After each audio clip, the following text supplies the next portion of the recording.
পুরো সংসদের অধিবেশনটাই একটা শুভ দিকে মোড় নিচ্ছিল। যখনই রাষ্ট্রপতির ভাষণ শুরু হয় তখনই হট্টগোল দেখা দেয় বিরোধী দলের মধ্যে। কারণ বিরোধী দল আগে থেকেই বলে আসছিলেন এই রাষ্ট্রপতির ভাষণ তারা কোনোভাবেই বরদাস্ত করতে পারবেন না।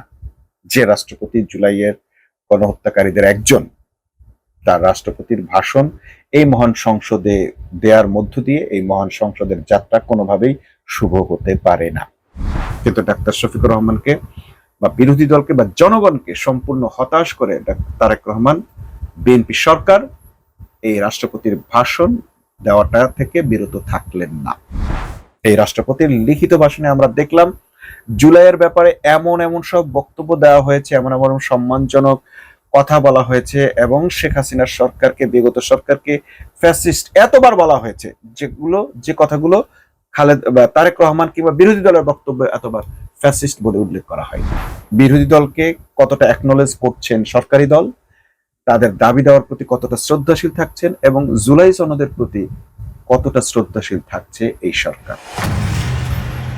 সম্মানিত দর্শক, আসসালামু আলাইকুম, স্বাগত জানাচ্ছি দুরন্ত খবরের আজকের এপিসোডে। আজ আমরা বাংলাদেশের রাজনীতির এমন একটা দৃশ্য দেখলাম যেটা দেখে অতীতের যে কোনো ঘটনার চেয়ে আমরা অনেক বেশি অবাক হয়েছি। ত্রয়োদশ জাতীয় সংসদের প্রথম অধিবেশন ছিল আজ।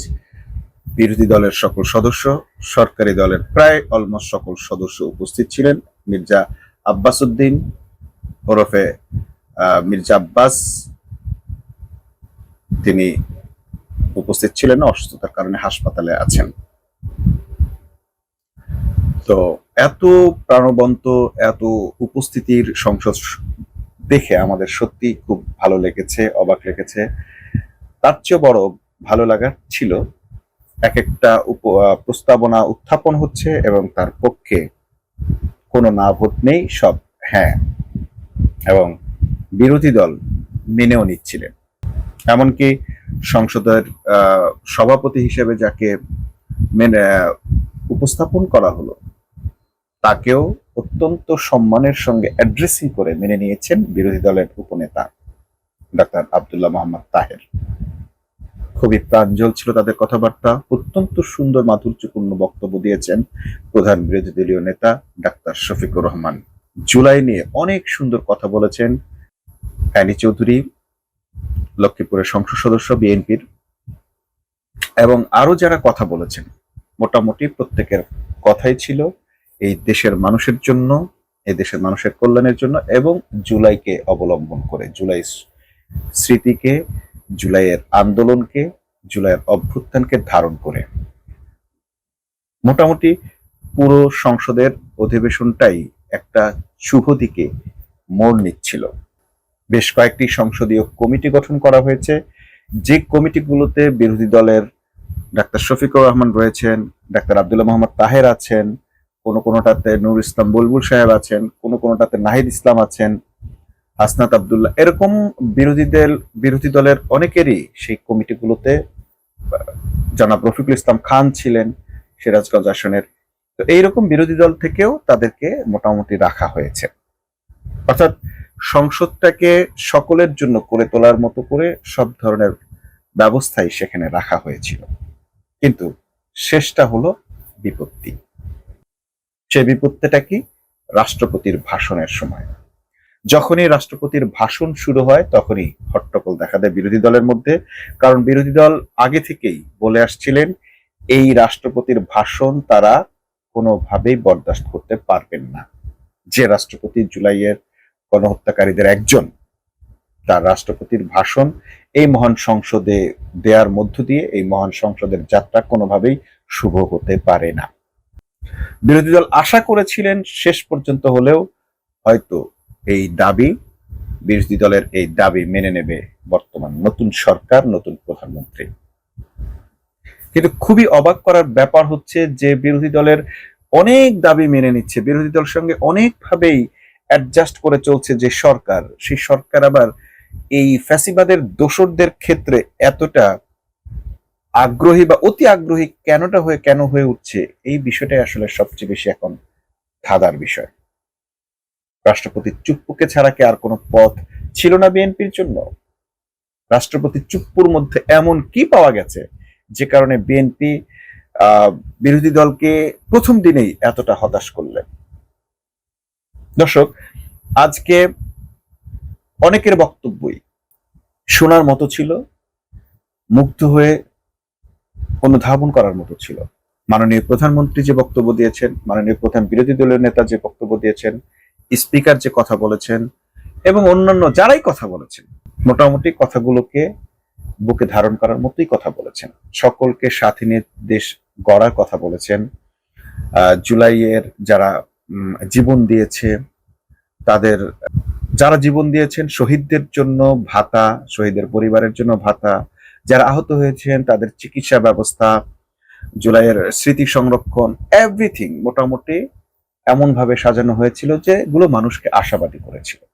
কিন্তু রাষ্ট্রপতির ক্ষেত্রে কেন জনগণকে এবং বিরোধী দলকে হতাশ করলো সরকার, সেই প্রশ্নটা এখন সবার মাঝে বিরাজ করছে। শাহাবুদ্দিন চুপ্পুর বক্তব্য দেওয়ার শুরুতেই আমরা দেখলাম আসার সঙ্গে সঙ্গে সংসদের পরিবেশ অন্যদিকে চলে গেল, হই হুল্লোড় শুরু হয়ে গেল।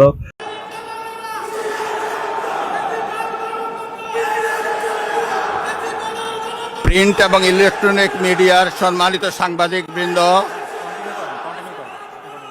জামাত এবং এনসিপির অর্থাৎ বিরোধী দলের নেতারা প্রত্যেকে প্লেকার্ড রাখলেন এবং সেখানে তারা বললেন, উই ওয়ান্ট জাস্টিস, আমরা কোনো ফ্যাসিবাদের দোসরকে চাই না, নো মোর শাহাবুদ্দিন।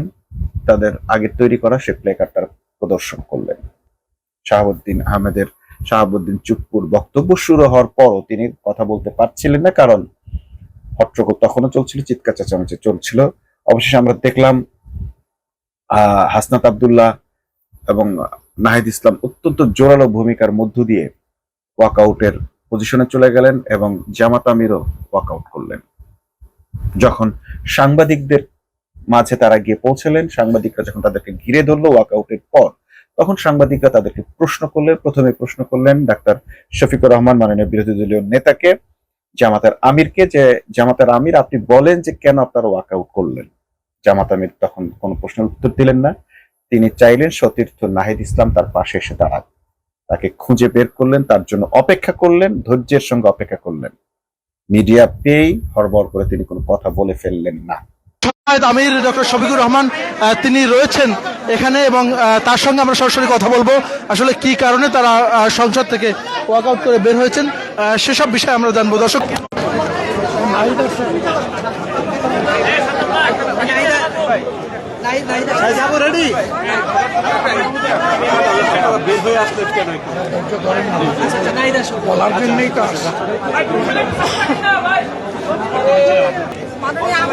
আপনি কি বলবেন?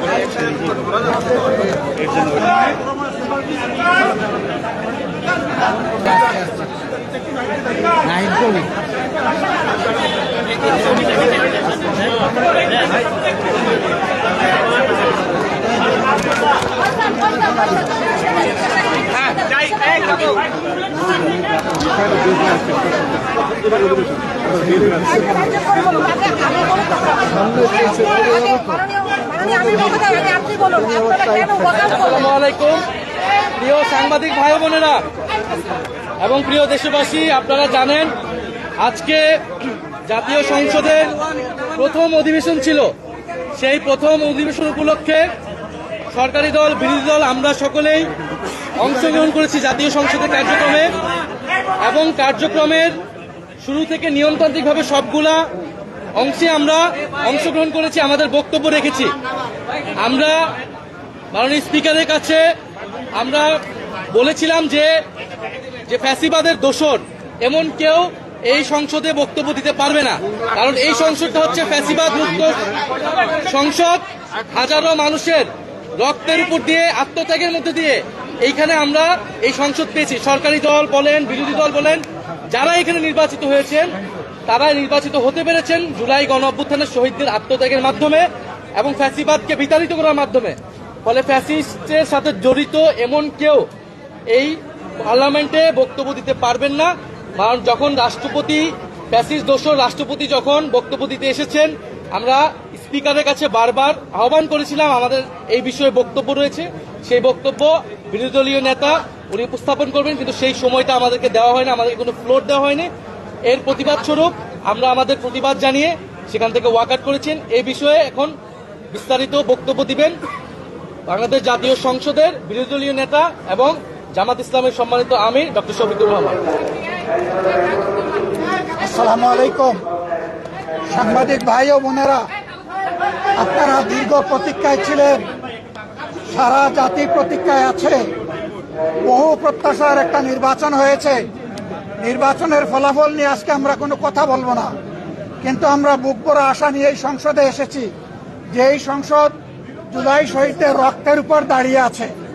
আমরা অনুরোধ করেছিলাম যে এই সংসদে যারা ফ্যাসিস্ট সরকারের দূষর ছিল, যারা খুনের সহযোগী ছিল, তারা কেউ যেন এখানে কোনো বক্তব্য রাখতে না পারে। এই প্রেসিডেন্ট 3টা কারণে অপরাধী, যার বক্তব্য এই মহান সংসদে আমরা শুনতে পারি না। প্রথম কারণ হচ্ছে তিনি সমস্ত খুনের সহযোগী ছিলেন। আর আমলে যে খুনগুলো হয়েছে, একটা খুনের বিরুদ্ধেও তিনি শাসক গোষ্ঠীর প্রতিবাদ করেন নাই, সেই খুনে তিনি কোনো ব্যবস্থা গ্রহণ করেন নাই। প্রেসিডেন্ট রাষ্ট্রের অভিভাবক হিসাবে তিনি জঘন্য অপরাধ করেছেন রাষ্ট্রের নাগরিকদের প্রতি। অনেকগুলো সিগনিফিকেন্ট দিক এখানে আছে, অর্থাৎ তারা সবকিছু একটা ডেকোরেশনের মধ্য দিয়ে, ডেকোরাম মেনটেনের মধ্য দিয়ে এগিয়ে নিতে চাইছেন এবং নিচ্ছেন। বিরোধী দলগুলোর ভেতরকার শরিক দলগুলোর মধ্যে এই রিলেশন এবং এই বোঝাপড়াটা জাতিকে একটি নতুন দিক নির্দেশনা দিচ্ছে। তো আমরা দেখলাম নাহিদ ইসলাম তিনি বললেন, তার কারণগুলো বললেন, সবিস্তারে খুব সুন্দরভাবে উপস্থাপন করলেন, ওয়াকআউটের কারণ জানালেন। এরপর ডাক্তার শফিকুর রহমানকে ফ্লোর দেওয়া, মানে তাকে কথা বলার জন্য মাইক্রোফোন দেওয়া হলো। নাহিদ ইসলাম নিজেই সেটি উপস্থাপন করলেন যে এখন কথা বলবেন জামাতের আমির, বিরোধী দলীয় নেতা। তারপর তিনি যে কথাগুলো বললেন, স্পেসিফিক 3টা কারণ তিনি দেখালেন, যে কারণে আজকে শাহাবুদ্দিন চুপ্পুকে ওয়াকআউট করা ছাড়া তার কোনো উপায় ছিল না। তো দর্শক, সেই 3টা কারণ বলার আগে যেটা বলা জরুরি সেটি হচ্ছে যে ডাক্তার শফিকুর রহমান তথা বিরোধী দলীয় নেতার অ্যাটিটিউড, আমরা এক ভয়ঙ্কর রকম অ্যাটিটিউড দেখলাম তার। ভীষণ রকম রাগান্বিত তিনি, ভীষণ ক্রোধে উন্মত্ত। তার গলার স্বর, মাইক্রোফোন এত কাছে থাকার পর তার গলার স্বর এতটা উঁচু হয়ে গিয়েছিল, এতটা ক্ষিপ্ত হতে আমরা ডাক্তার শফিকুর রহমানকে এর আগে কখনো দেখেছি বলে মনে পড়ে না। এমনকি তার ব্যক্তিগত চরিত্র হননের পর, অ্যাসাসিনেশনের পর, হ্যাকিং করে তাকে বিভিন্নভাবে অপবাদ দেওয়ার পরও তাকে আমরা ধৈর্যের সঙ্গে প্রত্যেকটা পরিস্থিতি মোকাবেলা করতে দেখেছি। কিন্তু আজকে আমরা দেখলাম তিনি যখন মিডিয়ার মাইক্রোফোনের সামনে কথা বলছিলেন, অত্যন্ত উত্তেজিত হয়ে পড়েছিলেন এবং তিনি মোটামুটি তার ধৈর্য প্রায় হারিয়ে ফেলেছিলেন। কেন তিনি এতটা ক্ষিপ্ত হলেন? সত্যি বলতে কি, যে বিএনপির সঙ্গে জামাত এত দীর্ঘ সম্পর্ক বজায় রেখে একটি রাজনৈতিক কৌশলের মধ্য দিয়ে বিরোধী দলের থেকে সরকারের বিরুদ্ধে আন্দোলন সংগ্রাম করেছেন, বিভিন্ন জুলুম নির্যাতন সহ্য করেছেন, উভয় সহ্য করেছেন। তো যে বিএনপির সঙ্গে জামাতের এত সুন্দর একটা সম্পর্ক ছিল, এবং এরপরও আমরা দেখলাম যে এই নির্বাচনের পর, সরকার গঠনের পর এই সরকার এবং বিরোধী দলের মধ্যেও মোটামুটি একটা বোঝাপড়া ছিল, সুসম্পর্ক ছিল। যেমন তারেক রহমানকে দাওয়াত দিতে গেলেন মিয়া গোলাম পরোয়ার, জামাতের সেক্রেটারি জেনারেল, তিনি দাওয়াত গ্রহণ করলেন, সবাইকে অবাক করে দিয়ে জামাতের ইফতার মাহফিলে তথা বিরোধী দলের ইফতার মাহফিলে উপস্থিত হলেন তারেক রহমান, এবং সেখানে সুন্দর একটি শপথের কথা বললেন, দেশ গড়ার শপথের কথা বলেন, বক্তব্য দিলেন। ইতিবাচক রাজনীতির যে ধারা তারা তৈরি করেছিলেন, তাতে আমি যেটা বুঝতে পারছি সেটা হচ্ছে ডাক্তার শফিকুর রহমান এই জিয়া পুত্রের কাছে, এই খালেদা জিয়ার সন্তানের কাছে আজ নতুন কিছু প্রত্যাশা করেছিলেন। আর সেই প্রত্যাশাটা ছিল যে শাহাবুদ্দিন চুপ্পুর ভাষণ অন্তত তিনি এই সময়ে প্রচার করার বা ভাষণ দেওয়ার অপশনটা রাখবেন না। কিন্তু ডাক্তার শফিকুর রহমানকে বা বিরোধী দলকে বা জনগণকে সম্পূর্ণ হতাশ করে তারেক রহমান, বিএনপি সরকার এই রাষ্ট্রপতির ভাষণ দেওয়াটা থেকে বিরত থাকলেন না। কেন তারা এটা করলেন? কার কাছে মুচলেকা দেওয়ার কারণে বা কার কাছে কারণে বাধ্য হলেন, কি কারণে বাধ্য হলেন সেটি আমরা অনুমান করতে পারি। যে কোনো বিদেশি শক্তি, কোনো বিশেষ শক্তি, কোনো বিশেষ টিমের পরামর্শে তিনি এটা করেছেন, কিন্তু সত্যিকার যে কারণ সেটি আমরা ওই আগের অনেক অজানার মতো এটাও আমাদের অজানা থাকবে।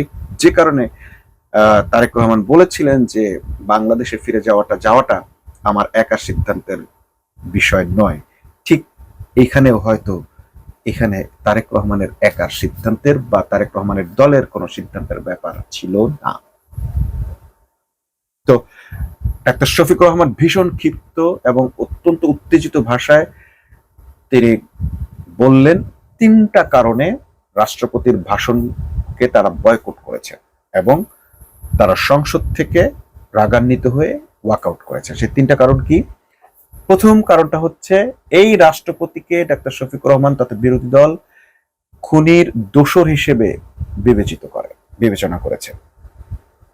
তিনি বলেছেন যখন একের পর এক গুলি হচ্ছে, হত্যা হচ্ছে, লাশ পড়তেছে, ছাত্রদের রক্তে ভিজে যাচ্ছে বাংলাদেশের জমিন, বাংলাদেশের শিক্ষাঙ্গনগুলো, তখন এই রাষ্ট্রপতির কাছে অন্তত মিনিমাম নিরপেক্ষতা প্রত্যাশা করেছিল দেশের জনগণ। এই খুন খারাপি বন্ধের জন্য রাষ্ট্রপতি একটা পদক্ষেপ অন্তত নেবেন রাষ্ট্রের প্রধান সবচেয়ে বড় অভিভাবক হিসেবে, কিন্তু আমরা দেখলাম রাষ্ট্রপতি সে ধরনের অভিভাবক সুলভ কোনো পদক্ষেপ নিতে ব্যর্থ হয়েছেন। ডাক্তার শফিকুর রহমানের ক্ষোভের কারণ এটা যে রাষ্ট্রপতি তখন রাষ্ট্রপতির ভূমিকা পালনে ব্যর্থ হয়েছেন, এই খুন খারাপি বন্ধ করতে সক্ষম হন নাই। তিনি তখনও পর্যন্ত খুনি দোসর আওয়ামী লীগকে তার সঙ্গ দিয়ে গেছেন, উৎসাহ জুগিয়েছেন, প্রশ্রয় দিয়ে গেছেন। তাহলে এরকম রাষ্ট্রপতি থাকার দরকার কি? শুধু রীতি এবং রেওয়াজের কানে এরকম রাষ্ট্রপতি পুতুলের মতো বসিয়ে রাখার কোনো প্রয়োজন বাংলাদেশের নেই। যেই বাংলাদেশের মানুষ রিয়েল জীবনে এসে তাদের সত্যিকারের বুকের তাজা রক্ত বিলিয়ে দিয়েছে, সেখানে এই ধরনের কোনো ভণ্ডামির দরকার নাই। এরকম পুতুল রাষ্ট্রপতির কোনো দরকার নাই। দ্বিতীয় যে কারণটি সেটি হচ্ছে রাষ্ট্রপতি মিথ্যা বলেছেন। কি মিথ্যা বলেছেন? রাষ্ট্রপতি 5ই আগস্টের পট পরিবর্তনের পর বলেছেন তার কাছে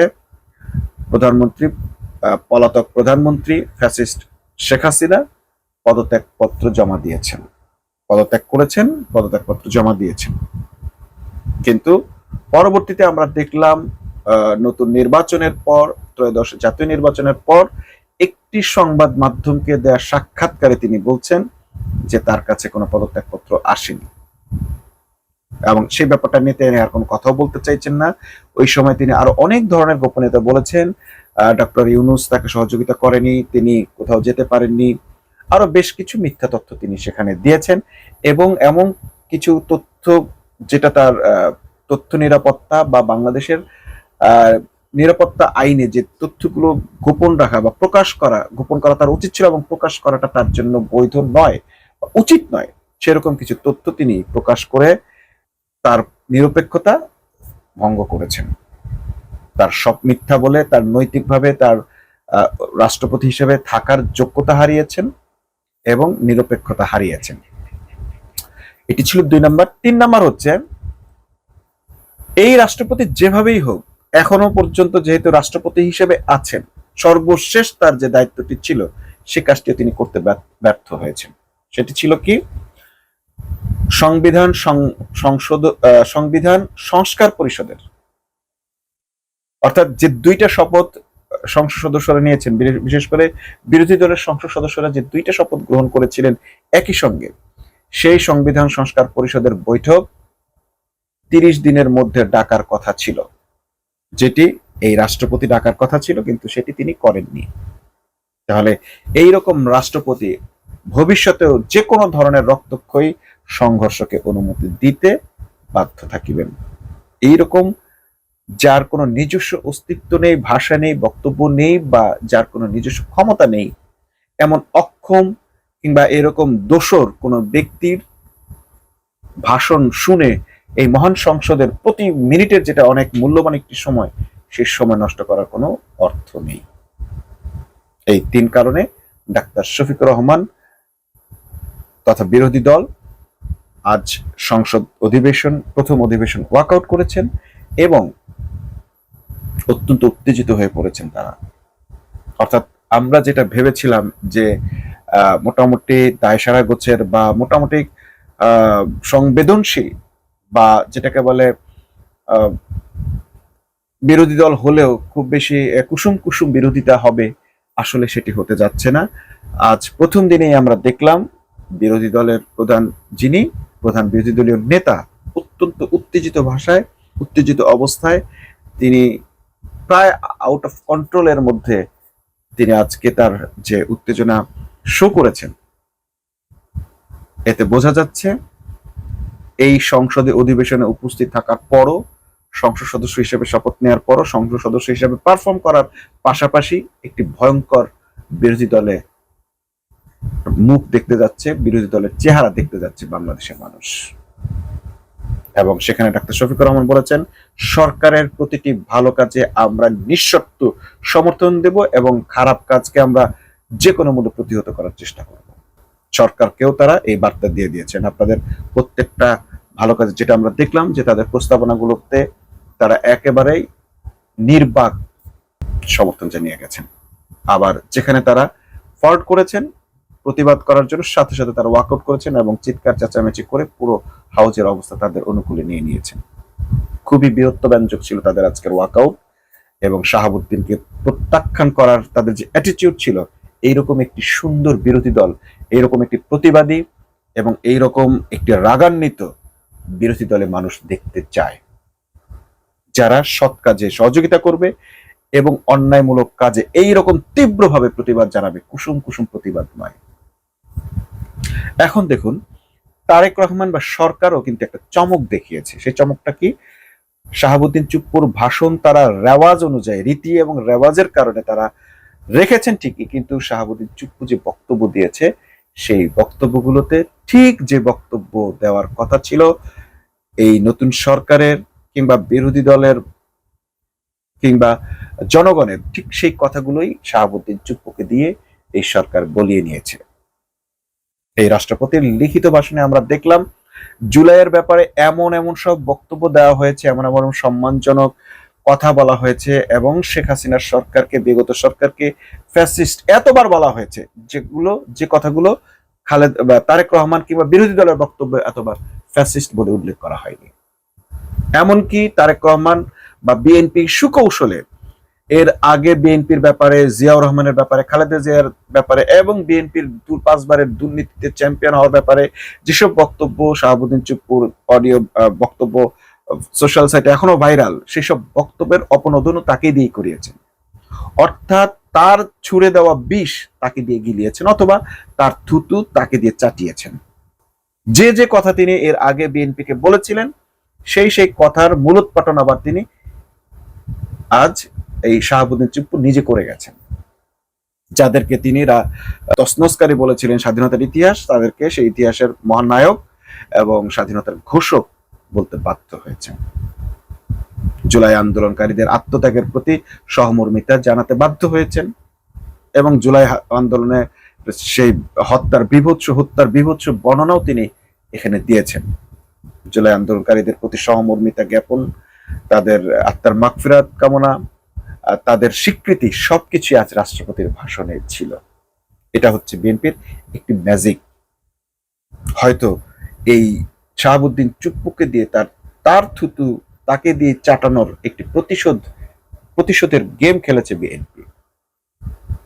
কিন্তু এরপরও ওই চেয়ারকে সম্মান করতে গিয়ে একটি ব্যক্তিকে যখন তারা ভাষণের মতো জায়গায় উপস্থাপন করলেন এবং রাষ্ট্রপতি হিসেবে সেই সম্মানও তাকে দিতে হলো, সেটি বিরোধী দলের পছন্দ হয়নি।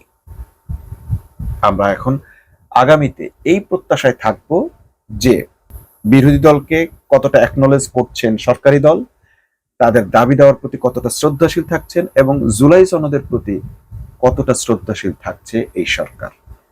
এই সরকারের জন্য একটাই লিটমাস পেপার, সেটি হচ্ছে জুলাই সনদ। এই সরকার যত বেশি জুলাই সনদের প্রতি আগ্রহী হবে, বাস্তবায়নের দিকে এগিয়ে যাবে, তত বেশি সমর্থন পাবে। আর যত বেশি জুলাই সনদকে উপেক্ষা করার চেষ্টা করবে, তত বেশি অজনপ্রিয় হবে, জনবিচ্ছিন্ন হয়ে পড়বে এবং তার বিপদ ঘনিয়ে আসবে। আমরা আজকে ডাক্তার শফিকুর রহমানের যে চেহারা দেখেছি, হাসনাত এবং হাসনাত আব্দুল্লাহ এবং নাহিদ ইসলামদের যে দৃঢ়তা দেখেছি এবং পুরো সংসদের বিরোধী দলকে যতটা প্র্যাগমেটিক্স দেখেছি এবং তারা শুধুমাত্র বিরোধিতার খাতিরে বিরোধিতা নয়, বরং যেখানে তাদের পক্ষে থাকার দরকার সেখানে এত সুন্দরভাবে সহমত পোষণ করার এবং যেখানে তারা দ্বিমত করার সেখানে এত ড্যামলি সিরিয়াসলি দ্বিমত করার যে প্রবণতা, অ্যাটিটিউড আমরা দেখেছি, আমরা খুবই আশাবাদী যে এই সংসদ অবশ্যই প্রাণবন্ত হবে এবং বিরোধী দলের নিয়ন্ত্রণেই থাকবে বাংলাদেশের রাজনীতি। সরকারকে প্রতি পদে পদে তাদের ভুল ধরিয়ে দিয়ে সরকারকে সঠিক পথে রাখার ঐতিহাসিক দায়িত্ব পালনে তারা সামর্থ্য হবে, এই আশাবাদ ব্যক্ত করে আজকের মতো এখানে শেষ করছি। আল্লাহ হাফেজ।